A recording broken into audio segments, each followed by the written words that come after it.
ಕನ್ಯಾ ರಾಶಿ ಚಕ್ರದ ಚಿಹ್ನೆಯು ಹುಡುಗಿ. ಈ ರಾಶಿಯ ಅಧಿಪತಿ ಬುಧ. ಕನ್ಯಾ ರಾಶಿಗೆ ಶುಭ ದಿಕ್ಕು ದಕ್ಷಿಣ. ಜನ್ಮನಾಮವು ತೋ, ಪ, ಪೈ, ಪು, ಶ, ನ, ಥ, ಪೆ, ಪೋ ಅಕ್ಷರಗಳಿಂದ ಪ್ರಾರಂಭವಾಗುತ್ತದೆ. ಉತ್ತರ ಫಲ್ಗುಣಿ 2, 3, 4 ಪಾದಗಳು. ಹಸ್ತ 4 ಪಾದಗಳು. ಚಿತ್ತ ನಕ್ಷತ್ರ 1, 2 ಪಾದಗಳಲ್ಲಿ ಜನಿಸಿದವರ ಕನ್ಯಾ ರಾಶಿ.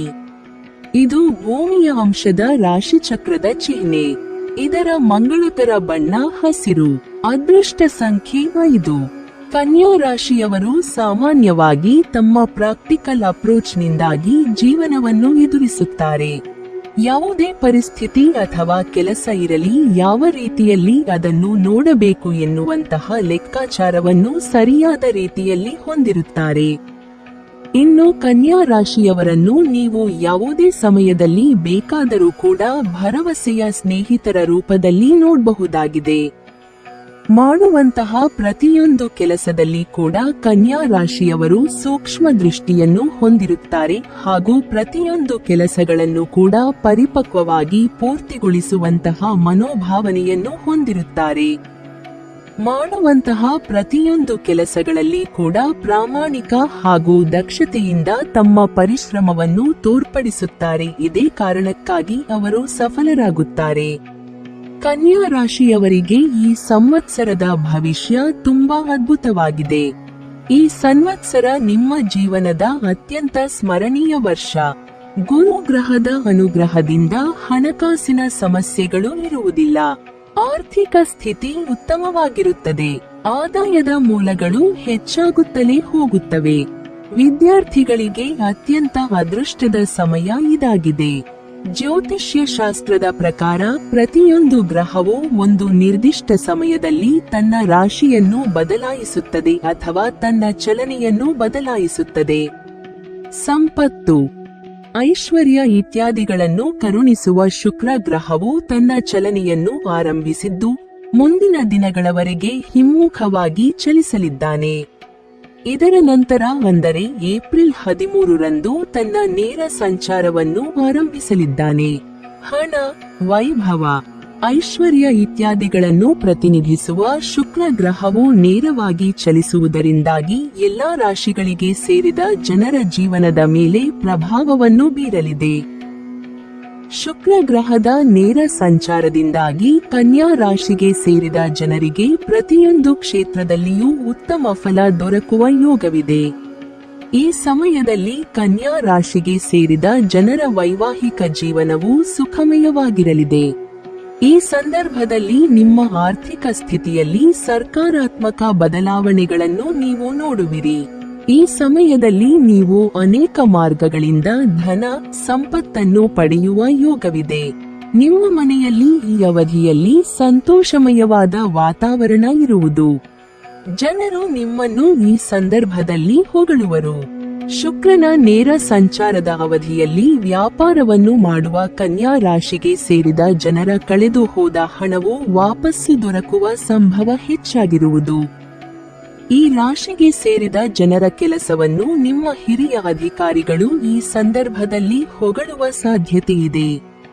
ಅವಿವಾಹಿತ ಕನ್ಯಾ ರಾಶಿಗೆ ಸೇರಿದ ಜನರಿಗೆ ಈ ಅವಧಿಯಲ್ಲಿ ವಿವಾಹಕ್ಕಾಗಿ ಉತ್ತಮ ಪ್ರಸ್ತಾಪಗಳು ದೊರಕುವ ಯೋಗವಿದೆ. ವಿವಾಹಿತರು ಈ ಸಮಯದಲ್ಲಿ ಅದ್ಭುತ ವೈವಾಹಿಕ ಜೀವನವನ್ನು ಹೊಂದಿರುತ್ತಾರೆ.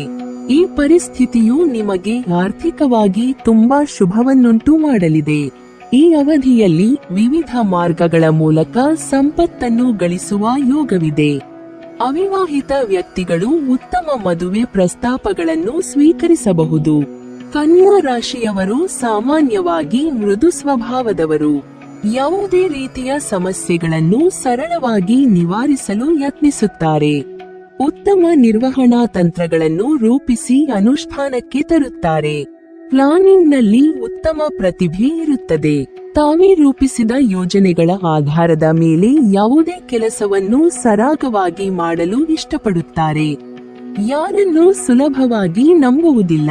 ತಮ್ಮ ಕೆಲಸವನ್ನು ತಾವೇ ಸ್ವತಃ ಮಾಡಿಕೊಳ್ಳಲು ಇಷ್ಟಪಡುತ್ತಾರೆ. ಸ್ವಭಾವದ ಶಾಂತಿಪ್ರಿಯರು. ಸಮಾಧಾನ ಚಿತ್ತದಿಂದ ಪ್ರತಿಯೊಂದರ ಸಾಧಕ ಬಾಧಕವನ್ನು ಪ್ರಾಯೋಗಿಕವಾಗಿ ಪರಿಶೀಲಿಸಲು ಇಚ್ಛಿಸುತ್ತಾರೆ. ಸಂಪ್ರದಾಯಗಳನ್ನು ಗೌರವಿಸುವ ಧರ್ಮನಿಷ್ಠೆ ಇರುತ್ತದೆ. ಅನಗತ್ಯವಾಗಿ ಭಾವುಕರಾಗಿ ಪ್ರತಿಕ್ರಿಯಿಸುವುದಿಲ್ಲ.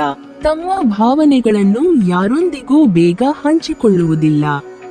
2025ರ ಮೇ ತಿಂಗಳಲ್ಲಿ ಗುರು ಗ್ರಹದ ಸಂಚಾರದಿಂದಾಗಿ ಸಂಬಂಧಗಳಿಗೆ ಸಂಬಂಧಿಸಿದಂತೆ ಕನ್ಯಾ ರಾಶಿಗೆ ಸೇರಿದ ಜನರಿಗೆ ಈ ಅವಧಿಯು ಅನುಕೂಲಕರವಾಗಿರುವುದು. ಪ್ರೀತಿಯಲ್ಲಿರುವ ಕನ್ಯಾ ರಾಶಿಯವರಿಗೆ ಸಂಬಂಧದಲ್ಲಿ ಸ್ಥಿರತೆ ಮೂಡಲಿದೆ. ಕನ್ಯಾ ರಾಶಿಗೆ ಸೇರಿದ ಜನರು ಮದುವೆಯಾಗುವ ಬಗ್ಗೆ ಪ್ರಯತ್ನವನ್ನು ಮಾಡುತ್ತಿದ್ದರೆ ಇವರಿಗೆ ಹೊಸ ವರ್ಷದ ಮೊದಲಾರ್ಧದಲ್ಲಿ ಅನುಕೂಲಕರ ಪರಿಣಾಮಗಳ ಪ್ರಾಪ್ತಿಯಾಗುವುದು. ಕನ್ಯಾ ರಾಶಿಗೆ ಸೇರಿದ ಜನರ ಜೀವನದಲ್ಲಿ ಹೊಸ ಸಂಬಂಧ ಶುರುವಾಗಿದ್ದರೆ ನೀವು ಈ ಅವಧಿಯಲ್ಲಿ ಆ ಸಂಬಂಧವನ್ನು ಗಂಭೀರವಾಗಿ ತೆಗೆದುಕೊಳ್ಳಿ.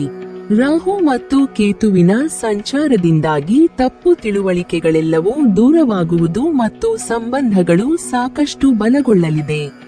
ಹಾಗಾಗಿ ಕನ್ಯಾ ರಾಶಿಗೆ ಸೇರಿದ ಯುವತಿಯರಿಗೆ ವಿವಾಹಕ್ಕಾಗಿ ಉತ್ತಮ ಪ್ರಸ್ತಾಪಗಳು ಲಭಿಸುವ ಶುಭಯೋಗವಿದೆ. ಗುರುವಿನ ಸಂಚಾರದಿಂದಾಗಿ ಮೇ ತಿಂಗಳ ಮೊದಲು ಅವಿವಾಹಿತರ ವಿವಾಹದ ಬಲವಾದ ಸಾಧ್ಯತೆ ಇದೆ. ಆದರೆ ವರ್ಷದ ಮೇ ನಂತರ ವೈವಾಹಿಕ ಜೀವನದಲ್ಲಿ ವ್ಯತ್ಯಾಸಗಳನ್ನು ಸೃಷ್ಟಿಯಾಗಬಹುದು. ಕುಟುಂಬ ಜೀವನವು ಆನಂದಮಯವಾಗಿರುತ್ತದೆ. ಈ ಸಂವತ್ಸರ ಕನ್ಯಾ ರಾಶಿಯವರಿಗೆ ಹಣಕಾಸಿನ ವಿಚಾರದಲ್ಲಿ ಸ್ವಲ್ಪ ಮಟ್ಟಿಗೆ ಯಶಸ್ಸು ನೀಡಬಹುದಾಗಿದೆ. ಆದಷ್ಟು ನೀವು ಈ ಸಂದರ್ಭದಲ್ಲಿ ಅನಗತ್ಯ ಖರ್ಚುಗಳನ್ನು ನಿಯಂತ್ರಿಸಬೇಕಾಗಿ ಬರುತ್ತದೆ. ಮೇ ತಿಂಗಳ ನಂತರ ನೀವು ಆರ್ಥಿಕವಾಗಿ ಸಾಕಷ್ಟು ಲಾಭಗಳನ್ನು ಸಂಪಾದಿಸುವಂತಹ ಸಾಧ್ಯತೆಗಳು ವೈದ್ಯಕ ಜ್ಯೋತಿಷ್ಯ ಶಾಸ್ತ್ರದ ಪ್ರಕಾರ ಕಂಡುಬರುತ್ತಿವೆ. ಆದರೆ ಹಣವನ್ನು ಹೂಡಿಕೆ ಮಾಡುವಂತಹ ವಿಚಾರದಲ್ಲಿ ಆದಷ್ಟು ದೂರವೇ ಇರಿ. ಒಂದು ವೇಳೆ ಹಣವನ್ನ ಹೂಡಿಕೆ ಮಾಡಲೇಬೇಕು ಎನ್ನುವಂತಹ ಪರಿಸ್ಥಿತಿ ನಿರ್ಮಾಣವಾದರೆ ಆದಷ್ಟು ಎಕ್ಸ್ಪರ್ಟ್ಗಳನ್ನು ಭೇಟಿ ಮಾಡಿ ಸಲಹೆಯನ್ನು ಪಡೆದು ಅವರ ಸಲಹೆ ಮೇರೆಗೆ ಹಣವನ್ನು ಇನ್ವೆಸ್ಟ್ ಮಾಡಿ. ಒಂದು ವೇಳೆ ನಿಮಗೆ ಬರಬೇಕಾಗಿರೋ ಹಣ ಎಲ್ಲಾದರೂ ಸಿಕ್ಕಿಬಿದ್ದಿದ್ರೆ ಜೂನ್ ಸಂದರ್ಭದಲ್ಲಿ ಸಿಗುವಂತಹ ಸಾಧ್ಯತೆ ಹೆಚ್ಚಾಗಿದೆ. ಮಧ್ಯಂತರದ ನಂತರ ತಮ್ಮ ಪರಿಶ್ರಮದ ಮೂಲಕ ಕನ್ಯಾ ರಾಶಿಯವರು ಹೆಚ್ಚಿನ ಹಣವನ್ನು ಸಂಪಾದನೆ ಮಾಡುವಂತಹ ಅವಕಾಶವನ್ನು ಹೊಂದಿದ್ದಾರೆ. ಗ್ರಹಗಳ ಸಂಯೋಗದಿಂದ ರೂಪುಗೊಳ್ಳಲಿರುವ ಚತುರ್ಗ್ರಾಹಿ ಯೋಗವು ಕನ್ಯಾ ರಾಶಿಗೆ ಸೇರಿದ ಜನರ 7ನೇ ಮನೆಯಲ್ಲಿ ಸಂಭವಿಸಲಿದೆ. ಇದರಿಂದಾಗಿ ನಿಮಗೆ ನಿಮ್ಮ ಸಂಗಾತಿಯ ಸಂಪೂರ್ಣ ಬೆಂಬಲವೂ ದೊರಕುವುದು. ನ್ಯಾಯಾಲಯಕ್ಕೆ ಸಂಬಂಧಿಸಿದ ವಿಚಾರಗಳಲ್ಲಿ ತೀರ್ಪು ನಿಮ್ಮ ಪರವಾಗಿ ಬರುವುದರಿಂದ ನೀವು ಯಶಸ್ಸನ್ನು ಗಳಿಸುವಿರಿ.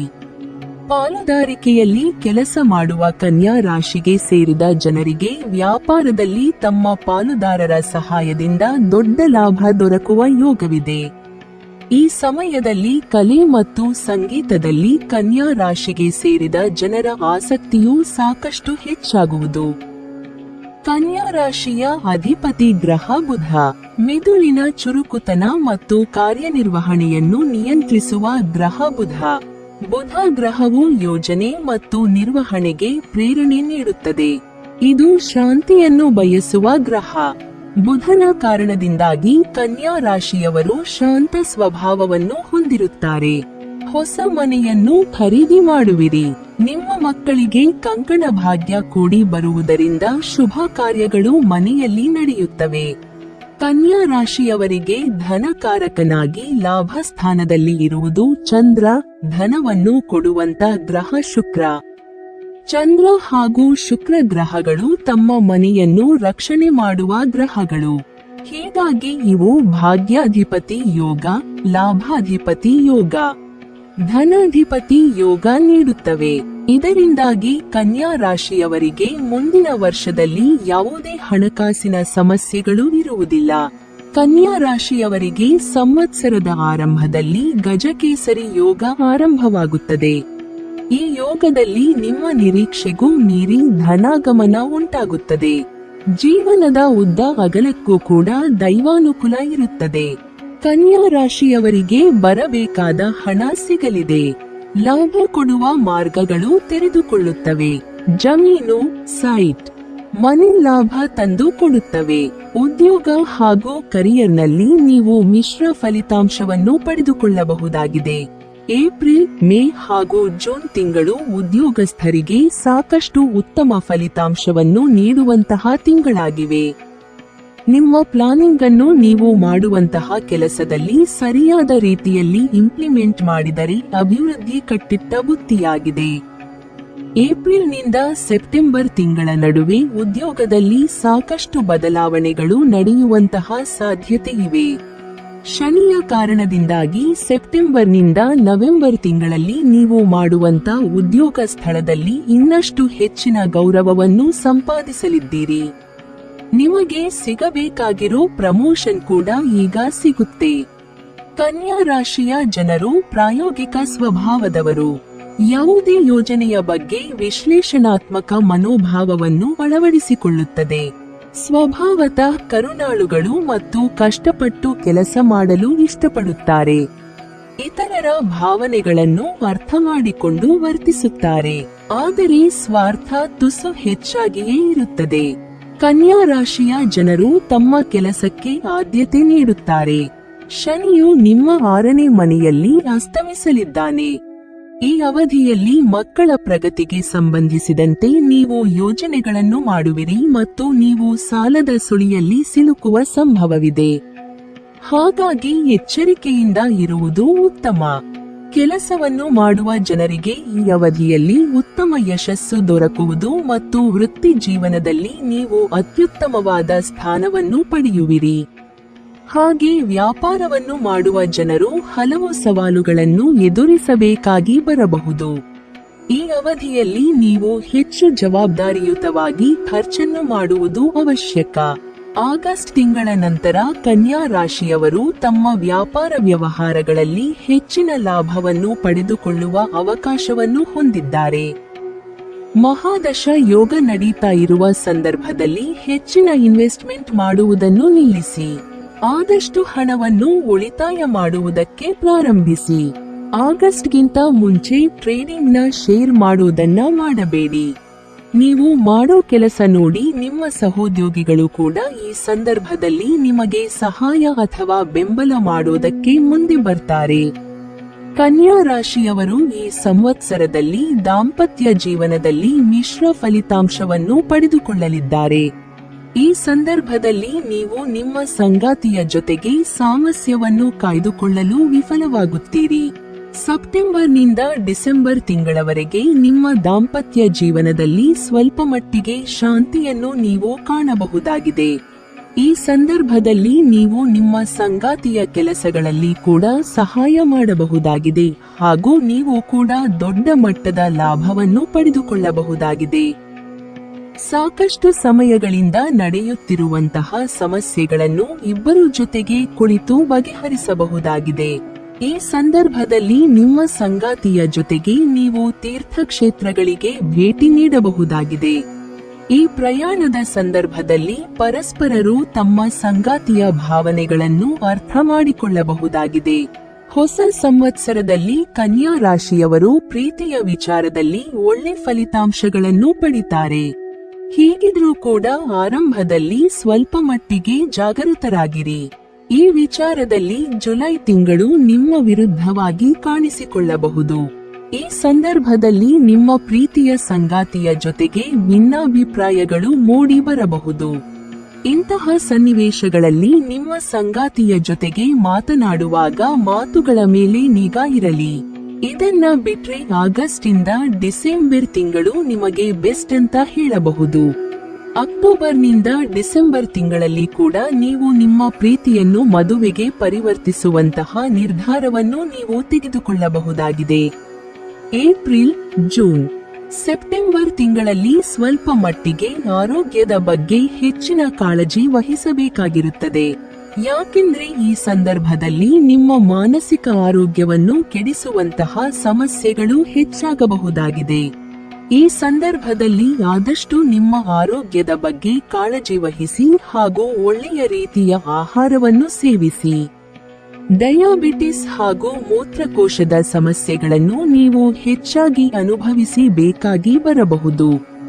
ಆದಷ್ಟು ಅತಿಯಾದ ಖಾರ ಪದಾರ್ಥಗಳನ್ನ ಸೇವಿಸುವುದನ್ನ ಕಂಟ್ರೋಲ್ ಮಾಡಿ. ಕೆಲವೊಂದು ದೀರ್ಘಕಾಲದ ಸಮಸ್ಯೆಗಳಿಂದ ನೀವು ವರ್ಷದ ಕೊನೆಯ 2 ತಿಂಗಳಲ್ಲಿ ಪರಿಹಾರವನ್ನು ಪಡೆದುಕೊಳ್ಳಬಹುದಾಗಿದೆ. ಶೈಕ್ಷಣಿಕ ಕ್ಷೇತ್ರದಲ್ಲಿ ಉತ್ತಮ ಫಲಿತಾಂಶವನ್ನು ನೀವು ಪಡೆದುಕೊಳ್ಳಬಹುದಾಗಿದ್ದು, ಆರಂಭದಲ್ಲಿ ಮಾತ್ರ ನೀವು ಸ್ವಲ್ಪ ಮಟ್ಟಿಗೆ ಹೆಚ್ಚಾಗಿ ಕಷ್ಟಪಟ್ಟು ಓದಬೇಕಾಗಿರುತ್ತದೆ. ಪರೀಕ್ಷೆಗೆ ತಯಾರಿ ಮಾಡಿಕೊಳ್ಳುತ್ತಿರುವಂತಹ ವಿದ್ಯಾರ್ಥಿಗಳು ಫೆಬ್ರವರಿಯಲ್ಲಿ ಉತ್ತಮ ಫಲಿತಾಂಶವನ್ನು ಪಡೆಯಲಿದ್ದಾರೆ. ಆದರೆ ಈ ಸಂದರ್ಭದಲ್ಲಿ ಪರೀಕ್ಷೆಯ ಮೇಲೆ ಫೋಕಸ್ ಆಗಿರಬೇಕಾಗಿರುತ್ತದೆ. ಈ ಸಂದರ್ಭದಲ್ಲಿ ನಿಮ್ಮ ಟೀಚರ್ ಅಥವಾ ಮನೆಯ ಹಿರಿಯವರಿಂದ ಸಹಾಯವನ್ನು ಕೂಡ ಪಡೆದುಕೊಳ್ಳಬಹುದಾಗಿದೆ. ವಿಶೇಷವಾಗಿ ಉನ್ನತ ಶಿಕ್ಷಣವನ್ನು ಪಡೆದುಕೊಳ್ಳುವಂತಹ ವಿದ್ಯಾರ್ಥಿಗಳಿಗೆ ಆಗಸ್ಟ್ ಹಾಗೂ ಅಕ್ಟೋಬರ್ ತಿಂಗಳು ಸಾಕಷ್ಟು ಸಹಾಯಕವಾಗಲಿದೆ. ಸೆಪ್ಟೆಂಬರ್ ತಿಂಗಳ ಅಂತ್ಯದಲ್ಲಿ ವಿದೇಶಕ್ಕೆ ಹೋಗಿ ಉನ್ನತ ಶಿಕ್ಷಣವನ್ನು ಪಡೆದುಕೊಳ್ಳಬೇಕು ಎನ್ನುವಂತಹ ವಿದ್ಯಾರ್ಥಿಗಳಿಗೆ ಬೆಸ್ಟ್ ಸಮಯ.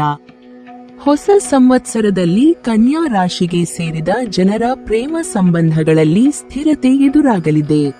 ಹಾಗಾಗಿ ಕನ್ಯಾ ರಾಶಿಗೆ ಸೇರಿದ ಜನರು ಮದುವೆಗಾಗಿ ಪ್ರಯತ್ನವನ್ನು ಮಾಡುತ್ತಿದ್ದರೆ ಇವರಿಗೆ ಮುಂದಿನ ವರ್ಷದ ಮೊದಲನೇ ಭಾಗವು ಸಾಕಷ್ಟು ಅನುಕೂಲಕರ ಪರಿಣಾಮಗಳನ್ನು ನೀಡಲಿದೆ. ಈ ಅವಧಿಯಲ್ಲಿ ನೀವು ಜೀವನದಲ್ಲಿ ಹೊಸ ಸಂಬಂಧವನ್ನು ಶುರು ಮಾಡಬೇಕೆಂದಿದ್ದರೆ ಅದನ್ನು ಗಂಭೀರವಾಗಿ ತೆಗೆದುಕೊಳ್ಳುವುದು ಉತ್ತಮ. ರಾಹು ಮತ್ತು ಕೇತುವಿನ ಸಂಚಾರವು ತಪ್ಪು ತಿಳುವಳಿಕೆಗಳನ್ನೆಲ್ಲವನ್ನೂ ದೂರ ಮಾಡಲಿವೆ ಮತ್ತು ಸಂಬಂಧಗಳು ಸಾಕಷ್ಟು ಬಲಗೊಳ್ಳುವುದು. ಕನ್ಯಾ ರಾಶಿಗೆ ಸೇರಿದ ಜನರು ಈ ಸಮಯದಲ್ಲಿ ಉತ್ತಮವಾದ ವಿವಾಹ ಪ್ರಸ್ತಾಪಗಳನ್ನು ಪಡೆಯುವ ಸಾಧ್ಯತೆಯಿದೆ. ಈ ವರ್ಷ ನಿಮ್ಮ ಜೀವನದ ಅತ್ಯಂತ ಸ್ಮರಣೀಯ ವರ್ಷ. ಗುರು ಗ್ರಹದ ಅನುಗ್ರಹದಿಂದ ನಿಮ್ಮ ಹಣಕಾಸಿನ ಸಮಸ್ಯೆಗಳು ಕೊನೆಗೊಳ್ಳಲಿವೆ. ಆರಂಭಿಕ ವರ್ಷದಲ್ಲಿ ನೀವು ಫೈನಾನ್ಸಿಯಲ್ ಸ್ಥಿತಿಗತಿಯಲ್ಲಿ ಉತ್ತಮ ಪ್ರಗತಿಯನ್ನು ಸಾಧಿಸಬಹುದಾಗಿದೆ. ಆದರೆ ಹೆಚ್ಚಾದ ಖರ್ಚುಗಳಿಂದ ನೀವು ಸಂಕಷ್ಟಕ್ಕೆ ಕೂಡ ಸಿಲುಕಬಹುದಾಗಿದ್ದು, ಅನಗತ್ಯ ಖರ್ಚುಗಳನ್ನು ಕಂಟ್ರೋಲ್ ಮಾಡಿ. ಕೆಲವೊಂದು ತಿಂಗಳನ್ನು ಹೊರತುಪಡಿಸಿದರೆ ನೀವು ಶೈಕ್ಷಣಿಕ ಕ್ಷೇತ್ರದಲ್ಲಿ ಅತ್ಯುತ್ತಮವಾಗಿರುವಂತಹ ಫಲಿತಾಂಶವನ್ನು ಪಡೆದುಕೊಳ್ಳಬಹುದಾಗಿದೆ. ನಿಮ್ಮ ಕೌಟುಂಬಿಕ ಜೀವನ ಕೂಡ ಅತ್ಯಂತ ನಾರ್ಮಲ್ ಆಗಿರಲಿದ್ದು, ಹೆಚ್ಚಿನ ಸಮಸ್ಯೆಗಳನ್ನು ನೀವು ಅನುಭವಿಸುವುದಿಲ್ಲ.